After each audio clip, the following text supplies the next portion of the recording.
Spock, despite everyone's excitement, nonchalantly resumes his Starfleet career and becomes science officer. Spock's written to be even more stiff than usual, bordering on being, well, it's almost too harsh an insult, but borders on being an Enterprise-era Vulcan in his rude aloofness.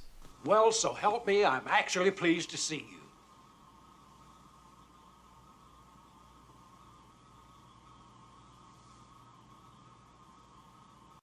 Another uncomfortable silence brought to you by Booze.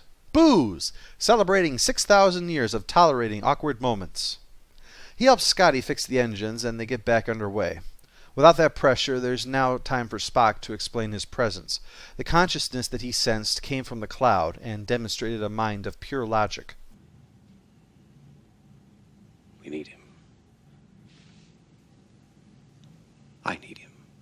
And 1,000 Yowie girls scream and pass out. The Enterprise reaches the blue cloud before they even finish talking, and red alert is declared, causing all the lights to dim and the klaxons to sound, just like on Voyager. Where the difference ends, though, is that Kirk quickly orders standard illumination, one of many reasons why the man is composed of a special alloy of osmonium. As they approach, Kirk refuses Decker's suggestions for shields on the grounds that it could be provocative. And then when he suggests a defensive posture, Kirk berates him for not getting that they aren't doing anything that could be taken as a sign of hostility. Decker points out that it's his job as XO to point out the alternatives, and Kirk quickly agrees to the point, though he's still not going to follow the suggestion. Kirk's a flawed man. He sometimes allows himself to be blinded by his desires or by competition, which are both at the root of his conflict with Decker here. Bones earlier responded to the question of whether Spock would put his own desires over the welfare of the ship with, "Would any of us?" implying Kirk might be doing just that.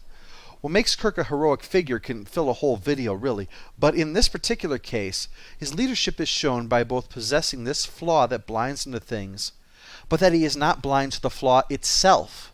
He catches himself, corrects himself, and these shortcomings are going to be a part of his character arc throughout this and the films that follow. As they try to fly in, the Enterprise gets a case of blue balls, and different colored lightning bolts show up all over the ship. And while Chekhov gets injured, he finally gets to have his 11th line of this movie, which is, "Ah! Ah!" Ilea waits until Dr. Chapel shows up to then finally announce that she can stop the pain with her magic ball kung fu grip. Spock manages to get a message through before another blue ball can cause trouble. "Here's some stuff. Let's look at stuff. Here's more stuff. Let's look at stuff. And yet more stuff. Let's look at stuff. And still more stuff. Let's look at stuff." This goes on until Kirk asks a question that Spock can't answer, and then we go back to that again. Aside of the answer, it's just shy of 4 minutes that we get to watch the ship or watch people watching the ship in silence. Now, there's nothing wrong with any of these shots, but there's just so many of them, and it's all that's happening. No time for even getting some exposition out of the way. Each one lasts for a long period and presents the same message. This is a big ship. You can cut each shot at least in half and accomplish the same thing. Still see everything without demanding that each shot be drawn out. But no, the effects exist for their own sake rather than as a storytelling tool. And as for the idea that beauty exists for its own sake, then fine. Maybe it works for you as an audio-video stimulation. But as a film meant to tell a story, this falls flat on its face. You can put some Bach on your stereo and huff paint and get roughly the same experience as watching this film. Inside, another blue ball shows up, and God appears to Moses as a pillar of fire.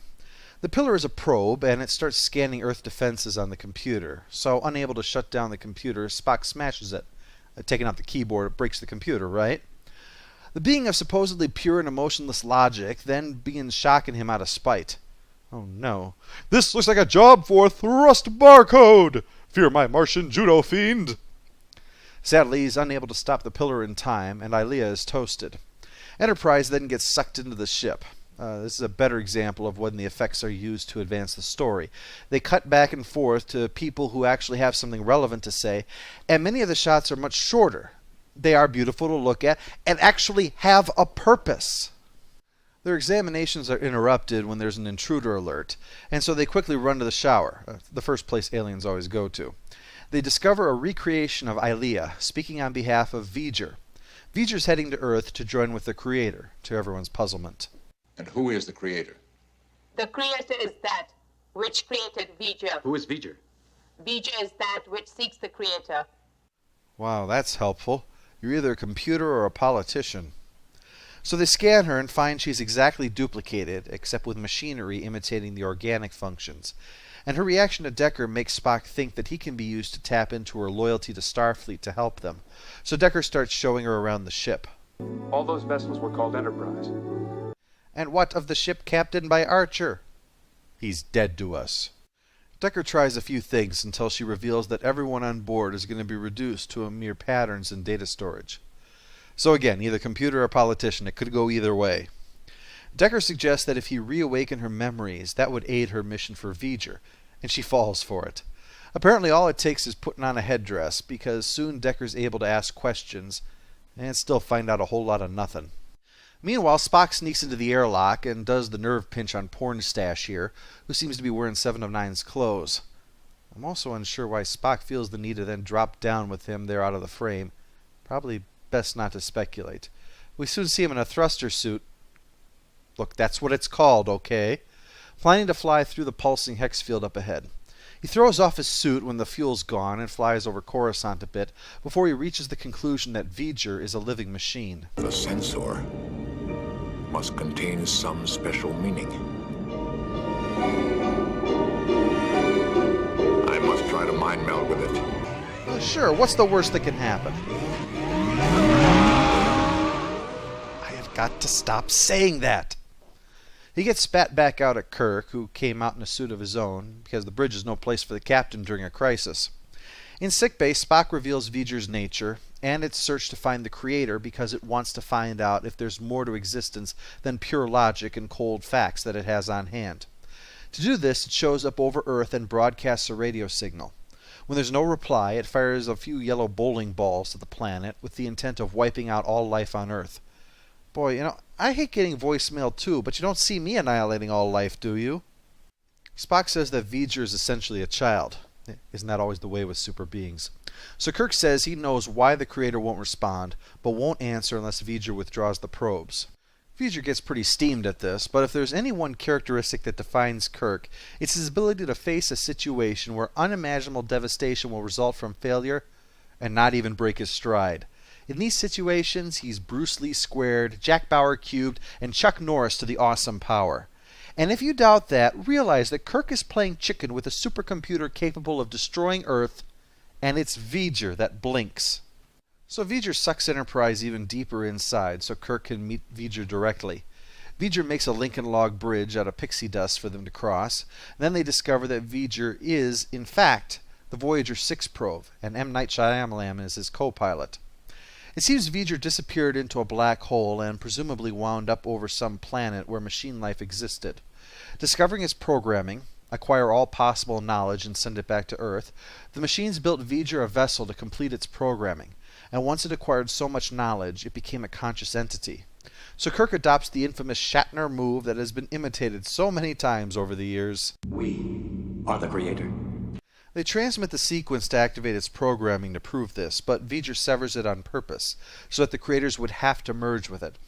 It had so moved Spock because it had that which he had been working to achieve, pure logic without emotions, and it was aching to have that which he had been struggling to overcome.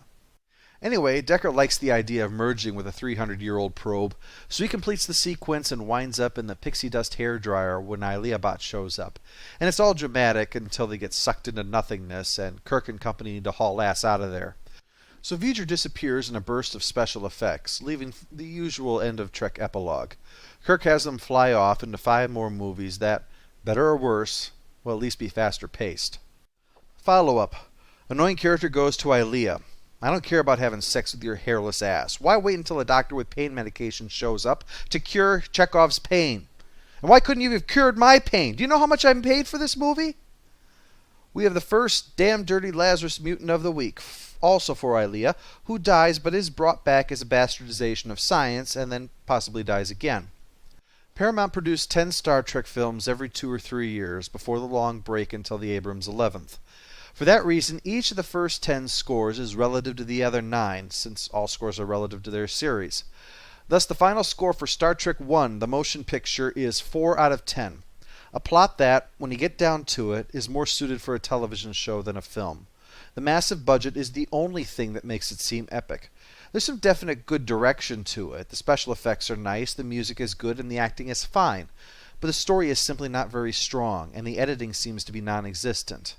I think Atreyu may need to come into this film and stop the nothing, which has filled up so much of it. At the time, Star Trek the Motion Picture was a financial success, but a critical failure because of all that. The effects shots were brilliant, and so was the music. The problem is there was just way too much devoted to both, so that it's not so much a Star Trek film as an audio-visual art presentation with Trek stars as the bumpers.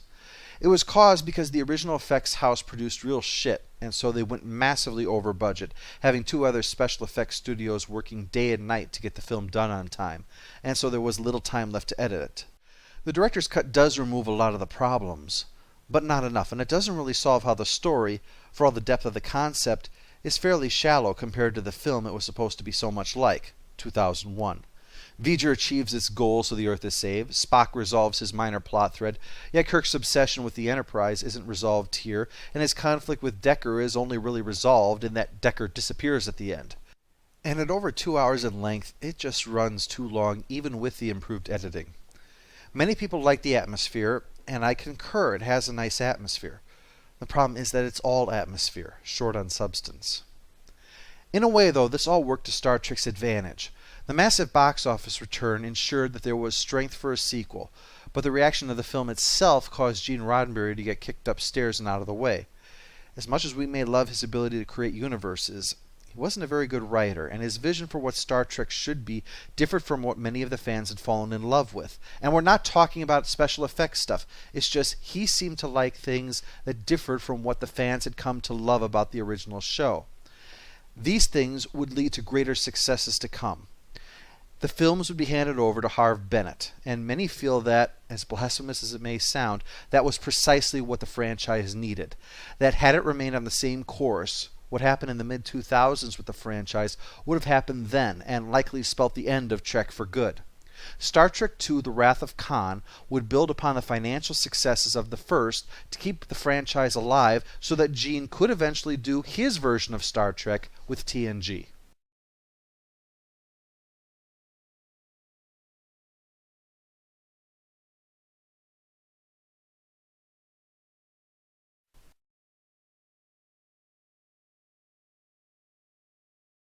Enterprise.